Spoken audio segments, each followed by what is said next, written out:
કેમ છો વિદ્યાર્થી મિત્રો? તો ફરીથી તમારા માટે નવો ટોપિક લઈને આવી ગયો છું. જે મંકીઝ ફો જે આપણે પાઠ ધોરણ 12 માં પૂછાય છે, એના લેખક છે ડબલ્યુ જેકોબ્સ. આ પાઠમાં આપણે વાત કરીએ, સ્ટોરીની વાત કરીએ, તો આ સ્ટોરી જે પાઠની છે 1902 માં લખાયેલી હતી. મુખ્ય એના પાત્રની વાત કરીએ તો મિસ્ટર વ્હાઇટ છે, પછી મિસિસ વ્હાઇટ છે, અને એમનો છોકરો છે હર્બર્ટ છે. વાત કરીએ અને એમની ઘરે ગેસ્ટ આવે છે, મેજર સર્જન્ટ મોરિસ. પાઠની શરૂઆત કરીએ તો પાઠની જ્યારે શરૂઆત થાય છે, સ્ટોરીની શરૂઆત થાય છે, ત્યારે એકદમ ઠંડી એવી રાત હોય છે. ઠંડી એવી રાતમાં જે શ્રીમાન વ્હાઇટ છે અને એમનો છોકરો છે હર્બર્ટ, એ બંને ચેસ રમતા હોય છે. એના લિવિંગ એટલે એનો જે આપણે હોલ કહેવાય, તો હોલમાં બંને ચેસ રમતા હોય છે. અને એમની જે પત્ની છે એટલે કે શ્રીમતી વ્હાઇટ છે, એ ઘણા વૃદ્ધ છે. પોતે એ પાઠમાં તમે જુઓ તો શ્રીમાન વ્હાઇટ અને શ્રીમતી વ્હાઇટ બંને કેવા, બંને વૃદ્ધ છે. એમનો છોકરો હર્બર્ટ અને શ્રીમાન વ્હાઇટ બંને ચેસ રમતા હોય છે. બાજુમાં ઠંડીનું મોસમ છે, બાજુમાં તાપણું ચાલતું હોય છે, અને ખુરશીમાં શ્રીમતી વ્હાઇટ છે એ કંઈક ગૂંથતા હોય છે. હવે રમતા રમતા વાત કરે છે. આપને ખબર છે કે છોકરો પોતે જવાન છે, એટલે ચેસમાં એ માહિર હોય છે. અને શ્રીમાન જે વ્હાઇટ છે એ ઉંમરલાયક હોય છે, એટલું બધું એમને માહિર હોતા નથી. પછી વાત કરે છે કે ભાઈ આપણે જે એક ગેસ્ટની રાહ જોતા હતા, એ હજી સુધી ન આવ્યા. ત્યાં જે છોકરો છે એ છોકરો હર્બર્ટ ચેક કે છે, જે ચેસની રમતમાં છે ચેક, અને પોતે શ્રીમાન વ્હાઇટ છે ચેકમેટ થઈ જાય છે, એટલે કે હારી જાય છે. પછી શ્રીમાન વ્હાઇટ છે પોતે વાત કરે છે કે આપણે કેવી જગ્યાએ રહીએ છીએ કે જે આજુબાજુ કોઈ પણ જાતના જે ઘર નથી, ખાલી ગયણા ગાંઠા 2-3 એવા ઘર હોય છે જે રહે છે. તમે એકચ્યુઅલ આ સ્ટોરીની જ્યારે સમજો, ત્યારે નવો ડ્રામા ને આખો છે, ત્યારે ખબર પડે એવી જગ્યાએ રહે છે કે આજુબાજુ ગયણા ગાંઠા 2-3 ઘર હોય છે, અને ગયણા ગાંઠા ઘરમાં પણ 2-3 વ્યક્તિ રહેતા હોય છે. અને શેરીમાં તમે જો તો શેરી એકદમ સુમસાન જોવા મળે છે. પાણી હોય તો પાણીના દાખલે ગમે પાણી ભરાઈ ગયેલા હોય છે. આ બધી વાત આવી થતી હોય છે તો ખટ ખટ ખટ એવો અવાજ આવે છે, ડેડી ખખડવાનો, દરવાજો ખખડવાનો. તરત જ જે શ્રીમતી વ્હાઇટ છે એ કહે છે કે જે આપણે જેની રાહ જોતા હતા એ આવી ગયા લાગે છે. અને તરત જ શ્રીમાન વ્હાઇટ એ જાય છે અને દરવાજો ખોલે છે. અને ખોલી અને એમના જે બંને એમની પત્ની છે અને દીકરો છે એને ઇન્ટ્રોડ્યુસ કરાવે છે કે આ મેજર સર્જન્ટ મોરિસ છે, કે જે સર્જન્ટ મેજર એ આપના શ્રીમાન વ્હાઇટના એક મિત્ર છે. અને પોતે હમણાં જ ભારતની મુલાકાત, એટલે ભારતમાં પોતે કામ કરતા હતા. જ્યારે ભારત ઉપર જે અંગ્રેજી શાસન હતું ત્યારે તે ભારતમાં કામ કરતા હતા, અને એમની નોકરી પૂરી કરીને ફરતી પાછા ફર્યા છે 21 વર્ષ પછી. પછી બંને વાતો કરતા કરતા આપણા પાસે બેસે છે, અને શ્રીમતી વ્હાઇટ જાય છે અને જઈને એના માટે પીણું, પાઠમાં એવું આપવામાં આવ્યું છે કે પીણું એના માટે લાવે છે. આપણે ખબર છે ઠંડીની મોસમ છે, પીણું એટલે ડ્રિંક, એટલે કે વાઇન ને બેઠા બેઠા બધા પીતા હોય છે, વાત કરે છે. પછી એ પોતે એમની જે ભારતમાં પોતે નોકરી કરે છે તો એના વિશે બધું વર્ણન કરે છે કે ભારતમાં આવું બધું હોય છે. તો શ્રીમાન વ્હાઇટ પોતે એમ કહે છે કે ભાઈ મારે પણ ભારત જવું છે. તો સર્જન મોરિસ પૂછે છે કે તારે ભારત શું કરવા જવું છે, તમારે શા માટે જવું છે? કે મારે જૂના બધા દેવળો, જૂના બધા મંદિરો, જે બધા અહીંયા જાદુ ટોણા કરે છે, બધા અલગ અલગ પ્રકારના તરકીબો, એ બધી મારે જોવી છે. જ્યારે ફોનમાં તું મને વાત કરે છે ત્યારે તું આના વિશે મને કહે છે તો મારે ખરેખર એને જોવું છે.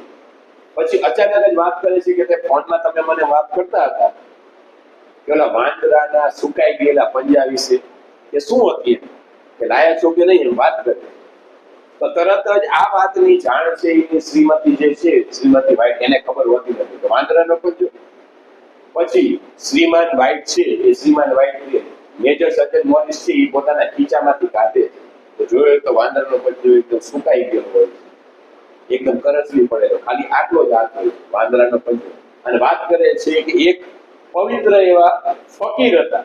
એ ફકીરે આની ઉપર જાદુ ટોણા કર્યું અને આની ઉપરથી કે આ વાંદરાનું પંજરું એવું દેખાડવામાં આવે છે કે ત્રણ અલગ અલગ વ્યક્તિ પોતાની ત્રણ અલગ અલગ ઈચ્છાની કહી શકે છે અને આ વાંદરાનો પંજો છે એ પોતે ઈચ્છાની પૂર્તિ કરાવી શકે છે. પણ તરત જ મેજર સર્જન મોરિસ કહે છે કે ભાઈ આ બધું કરવાથી આપણે આ પાઠનો મુખ્ય આધાર શું છે? વાર્તાનો એક આધાર એ છે કે તમે ગમે એટલું આપણા જીવન છે, જીવન ઉપર હંમેશા નસીબ રીવી નસીબમાં જે બન્યું હોય આપણે ગમે આપણે નસીબ જે લખાયેલું છે એમાં આપણે ચેડા કરીએ તો ચેડા કરવાથી આપણે ખાલી દુઃખ જ પ્રાપ્ત થાય છે, સુખ પ્રાપ્ત થતું નથી. જીવનમાં ક્યાંય શોર્ટકટ હોતા નથી. આપણે મહેનત કરીને જ આગળ નીકળવાનું છે. વાત કરે છે પછી એ કહે છે કે તમે આનેથી, કારણ કે જે મિસ્ટર વ્હાઇટ છે એનો છોકરો હર્બર્ટ છે અને મિસિસ વ્હાઇટ છે આ બધી જાદુ ટોણામાં માનતા નથી એટલે મનમાં હસતા હોય કે ખરેખર આવું કઈ હોય ખરું કે વાંદરાનો પંજો હોય એની પાસે આપણે ત્રણ ઈચ્છા વ્યક્ત કરીએ અને આપણે ત્રણ ઈચ્છા પૂરી કરે. તરત જ હર્બર્ટ બોલે છે તો તમે આનાથી લાભ લીધો કે નહીં? કે તમે આનો લાભ લીધો કે નહીં? કે હા પણ મેં લીધો આનો, તો મારી ઈચ્છાને પૂરી કરી પણ મને મારા જીવનમાં નકરું દુઃખ જ મળ્યું. એ વાત કરે છે કે આની પહેલા એક વ્યક્તિ હતો. એ વ્યક્તિએ સૌપ્રથમ આ વ્યક્તિને વાંદરાનો પંજો મળ્યો હતો. એની છેલ્લી ઈચ્છા હતી, બે ઈચ્છા એની શું હતી મને નથી ખબર, મેજર સર્જન મોરિસ કહે છે, પણ એની છેલ્લી ઈચ્છા એ હતી કે મારી છેલ્લી ઈચ્છા છે કે મને મૃત્યુ આપી દો. એના જીવનમાં એટલું બધું ભયંકર અસર કરી હતી આ ત્રણ ઈચ્છાથી કે શું કહે છે કે આપણે જ્યારે નસીબમાં જે બનેલું છે કરીએ પણ આપણે નસીબની સાથે ચેડા કરીએ આપણે જીવનમાં એટલે આપણા જીવનમાં નકરું દુઃખ આવે છે. તો કે તમે કે મારા જીવનમાં પણ બહુ દુઃખ આવેલું છે. તો કે તમે હજી સાચવી શું કરવા રાખ્યો? તો કે મેં એવું વિચાર્યું હતું કે કદાચ હું આના સારા પૈસા મળશે એટલે હું કોકને વેચી દઈશ. પણ વેચવાવાળો વ્યક્તિ પણ જ્યાં સુધી આની અસર સાચું છે કે નહીં અજમાવે નહીં ત્યાં સુધી એ સાચું માને. એટલે છેવટે પછી એમ કહે છે કે ભાઈ મને આ યોગ્ય ન લાગ્યું, આનાથી જીવનમાં નકરું દુઃખ જ આવે છે. એમ કઈ વાંદરાના પંજાના હાથમાં ભીડાવી અને જે અગ્નિ હોય છે અગ્નિમાં ઘા કરી. આપણે જોઈએ પાઠમાં શરૂઆતમાં કે કારણ કે વાતાવરણ ઠંડુ છે એટલે અગ્નિ ચાલુ છે એટલે ઘા કરી દીધી. તરત મિસ્ટર વ્હાઇટ ઉભા થાય કે ભાઈ તારે ન જોતું હોય તો કઈ નહીં, તો વાંદરાનો પંજો મને આપી દે, ઘા શું કરવા કર્યું? મેજર સર્જન મોરિસ એને વોર્ન કરે છે. એને તરત જ એમ કે ના ભાઈ ના તું આવું કરીશ નહીં, આ વાંદરાનો પંજો લેવા લાયક નથી, આના લીધે જીવનમાં આપણા જીવનમાં નકરું દુઃખ જ આવે છે. તે કે ના, અને કદાચ તું આની ઈચ્છા પ્રગટ કરીશ અને તારી ઈચ્છા પૂરી થશે તો તારા જીવનમાં જે બધા દુઃખ આવશે એ દુઃખની સંપૂર્ણ જવાબદારી કોની રહેશે? તારી રહેશે, મારી રહેશે નહીં. કારણ કે હું તને ના પાડું છું કે વાંદરાના પંજાને સળગી જવા દે, આને ઉપયોગ કરવા લાયક છે નહીં. પણ શ્રીમાન વ્હાઇટ છે એ માનતા નથી અને પછી કહે છે કે ના મને જણાવતો કરા કે ભાઈ આને વિષ કેવી રીતે આપણે ઈચ્છા પ્રગટ કેવી રીતે કરે. તો વાંદરાના પંજાને તમારો જમણો હાથ છે, જમણો હાથનો ઉપર રાખવાનું અને મોટેથી તમારે જે ઈચ્છા જોતી હોય ઈચ્છા તમારે વ્યક્ત કરવાની. પછી એને જે રીતે વિષ માંગવાનું જે શીખવાડી દે છે થોડીક વાર પછી બેસે પછી મેજર સર્જન મોરિસ છે એના ઘરેથી જતા રહે. પછીની વાત છે પછી બધાને મનમાં વિચારે છે કે ભાઈ હવે શું કરશું કે ખરેખર કે આવું બધું થાય કે ન થાય. કારણ કે એ બધા કે મનમાં એવું વિચારે છે કે ખરેખર આવું હશે કે નહીં. શ્રીમાન વ્હાઇટ એવું વિચારે છે કે આપણી પાસે તો બધું છે, ઘર છે, બંગલા છે, બધું છે. તરત જ એમનો છોકરો છે હર્બર્ટ એમ કહે છે કે આપણે 200 પાઉન્ડનો હપ્તો છે એ હપ્તો આપણે ભરવાનો બાકી છે, રાવણ ટ્રાય કરીએ. તરત જ શ્રીમાન વ્હાઇટ છે પોતાના હાથમાં રાખે છે, વાંદરાનો સુકાઈ ગયેલો પંજો હાથ ઊંચો રાખે છે અને કહે છે કે મારે 200 પાઉન્ડની જરૂર છે, મને 200 પાઉન્ડ મળી જાય. અને પછી તમે જોવે છે તો કઈ તરત થતું નથી. કારણ કે મેજર સર્જન મોરિસ એમ કહે છે તમને આનો લાભ ચોક્કસ મળશે પણ થોડીક તો વાર લાગે, તાત્કાલિક મળે છે. પછી બધા સમય જતો રહે છે, બધા સૂઈ જાય. સુઈ સવારમાં ઉઠે છે બધા કિચનમાં જે શ્રીમતી વ્હાઇટ છે જમવાનું બનાવતી હોય, બ્રેકફાસ્ટ બનાવતા હોય છે. હર્બર્ટ નીચે આવે છે, પોતે શ્રીમાન વ્હાઇટ છે ચા પીતા હોય છે. પીતા વાત કરે છે કે ભાઈ આર્મીમાં હતા મેજર સર્જન મોરિસ એટલે અહીંયા મને લાગે છે એનું મગજનું બ્રેન વોશ કરી લે. આવું બધું કઈ હોય નહીં, આ ખોટું આપણે 20 માંગી પડે છે કઈ થયું નહીં એ વાત કરે. પછી નાસ્તો કરે જે હર્બર્ટ છે પોતે કામ કરતો હોય છે એની કંપનીમાં જતો, કંપનીનું નામ છે મો એન્ડ મેજિન્સ, કંપનીમાં જતો રહે. પછી નાસ્તો બાસ્તો કરીને શ્રીમાન વ્હાઈટ છે એમના બેઠા હોય છે, છાપું વાંચતા હોય છે અને સાથે સાથે બિયર પીતા હોય છે. થોડોક સમય થાય તો દરવાજો ખખડાવે, ખટખટ એવો અવાજ આવે. તરત જ શ્રીમતી વ્હાઈટ છે દરવાજો ખોલવા જાય છે તો સામે જે વ્યક્તિ દરવાજો ખોલે છે, સૂટ બૂટ પહેરેલો વ્યક્તિ એકદમ ગભરાયેલા અવાજમાં બોલે છે કે હું મો એન્ડ વેજીસ થી આવ્યો છું. એ વ્યક્તિ અજાણ્યો હોય છે, મો એન્ડ વેજીસ. તરત જ તે શ્રીમાન વ્હાઈટ અને શ્રીમતી વ્હાઈટ ના હૃદયમાં ધ્રાસકો પડે છે. કેમ? કારણ કે આ એ જ કંપની છે જ્યાં એનો દીકરો હર્બર્ટ છે એ અહીંયા નોકરી કરતો હતો. એટલે કે શું થયું છે, કે તકલીફ છે, મારા છોકરાને કઈ થયું છે? તરત જ આપણે વાર્તામાં એકચ્યુઅલ શબ્દ એમ કહે છે કે તમારા છોકરાને તકલીફ હતી પણ હવે તમારો છોકરો તકલીફમાં નથી. એટલે એવું કહેવા માંગે છે કે તમારો છોકરો જ્યારે કોઈ પણ છોકરાને ગમે અકસ્માત થાય એટલે તકલીફ પહેલા ઘા વાગે પણ મૃત્યુ થઈ જાય એટલે એ તકલીફમાંથી છૂટી જાય છે, કહેવાનું એમ કે છે. અને પોતે સ્ટ્રેન્જર એવું જણાવે છે કે તમારો છોકરો એ મિલમાં રહ્યો એકદમ છુદાઈ ગયો છે, આવી ગયો છે. આપને ખબર છે કોઈ પણ મિલ હોય એમાં કેટલી વખત અકસ્માત બને છે તો એમાં વ્યક્તિ છુદાઈ જાય છે. પણ અમારી જવાબદારી છે નહીં, પણ છતાં પણ કંપની તમને વળતરના પેટે કે તમારા છોકરાનું મૃત્યુ થઈ ગયું છે એટલે વળતર માટે આ કંપની તમને પૈસા આપવા માંગે છે.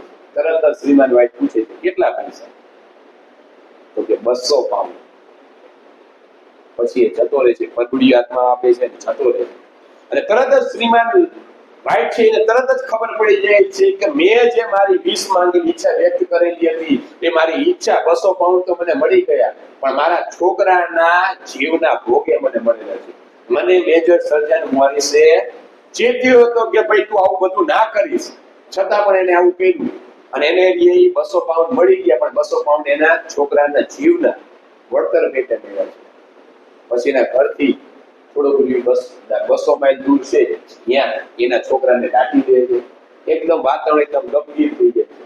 શ્રીમતી વ્હાઈટ છે રડી રડીને પોતે અધીરા થઈ જાય છે, કારણ કે એકનો એક દીકરો છે, એકનો એક દીકરોની મૃત્યુ પામે છે કે કહેવાતું નથી. થોડાક એના 10 દિવસ થઈ ગયા છે. પછી એક દિવસ રાત્રે સૂતા હોય છે શ્રીમાન વ્હાઈટ અને શ્રીમતી વ્હાઈટ, અને આમ હાથ બાજુમાં શ્રીમાન વ્હાઈટ જોવે છે તો એની પત્ની ધર્મપત્ની હોતા નથી. તરત જ એ નીચે આવે છે કે ભાઈ મારા પત્ની અંધારું રાત અડધી રાત થઈ ગઈ. તો પત્ની ગયા ક્યાં? છોકરાના દુઃખમાં એ તકલીફ થઈ ગયું કે કરી નહીં બેસે ને એટલા માટે તો જાય છે તો જોવે છે તો બારી ખોલી નાખેલી હોય છે અને શ્રીમતી વ્હાઈટ બારીની બાજુમાં ખુરશી પાસે બેઠા હોય છે. કે આ શું કરી રહી છે તું? કે કઈ નહીં, કે વાતાવરણ આવું છે, છોકરા વગર હવે ગમતું નથી, આ છે તે. પછી અચાનક જ એના મગજમાં ચમકારો થાય, લાઈટ થાય કે હજી તો આપણે વાંદરાના પંજાની 2 વીસ માંગવાની બાકી છે. તો કે વાંદરાનો પંજો ગયો ક્યાં? કે એ તો હજી આપણે જે લિવિંગ રૂમમાં હતા ત્યાં પડ્યો છે, અંધારામાં પડ્યો હશે નીચે. કે તમે યાદ ન આવ્યું કે આપણી પાસે 2 વીસ બાકી છે, ચાલો ને આપણે બીજી વીસ એવી માંગીએ કે આપણા છોકરો ફરીથી પાછો આવી જાય. તો શ્રીમાન વ્હાઈટ એને સમજાવે છે કે આવું ન કરાય, આપણો છોકરો ગુજરી ગયા એને 10 દિવસ થઈ ગયા છે, આપણે એને દફન વિધિ કરી દીધી ને ઢાંકી દીધો છે, એનું શરીર જીર્ણ થઈ ગયું છે. અને જ્યારે એને દફન વિધિ કરવા ગયો તો એ મિલમાં આવી ગયો, એના કપડા ઓળખી નતો શકતો. તો અત્યારે એકદમ, કારણ કે મિલમાં એકદમ છૂંદે છૂંદા થઈ ગયા હતા, તો હવે કેવી રીતે પાછો? કે હું કઈ ન જાણું, તમારે આ વીસ માંગવાની છે, ગમે એમ કરી મારો જીવતો છોકરો છે મને પાછો આપો. પછી તો એની પાસે પત્ની પાસે શ્રીમાન વ્હાઈટનું ચાલતું નથી અને જાય છે અને ફરીથી વાંદરનો પંજો જોવે છે અને કે માંગો તો ધીમા અવાજે હાથમાં કરી દે, ધીમે નહીં, વ્યવસ્થિત જે રીતે આપને કહેવામાં આવી રીતે તો આ જમણો હાથ ઊંચો કરે છે અને માંગે છે કે મારો દીકરો જેવો સજીવન હતો એવો ને એવો મારો દીકરો મારે પાછવો જોઈએ. આ વાત થાય છે અને તરત જ થોડીક વાર થાય અને પછી એ બધા રાત્રે સૂઈ જાય છે. સૂઈ જઈને એમ જઈને આડા પડ્યા હોય તે બારનો ખખડાવાનો અવાજ આવે, ઠક ઠક ઠક ઠક, અને તરત જ એની પત્નીને ખબર પડી જાય છે શ્રીમતી વ્હાઈટ કે મારો દીકરો આવે છે, મારો દીકરો આવે છે. પણ પોતે વૃદ્ધ છે, પોતે વૃદ્ધ છે એટલે ઝડપથી દોડી શકે એમ છે નહીં. શ્રીમાન વ્હાઈટ ના પાડે છે કે તું જઈશ નહીં, એવું કરીશ નહીં, કારણ કે આપણો દીકરો મરી ગયો છે, એનું આખું શરીર જીર્ણ થઈ ગયું છે, 10 દિવસ થઈ ગયા છે, છતાં એ માનતા નથી અને દોડતા ધીમે ધીમે જાય છે. દોડતા દોડતા એને જેટલી સ્પીડ થાય છે એટલું જાય છે, દરવાજો ખોલવાનો પ્રયત્ન કરે છે. નીચેથી દરવાજો ખુલી જાય છે પણ ઉપરની જે કડી છે, ઉપરનો જે આપણે દરવાજો એનાથી ખુલતો નથી. પાછા એ ખુરશી ગોતવા જાય છે.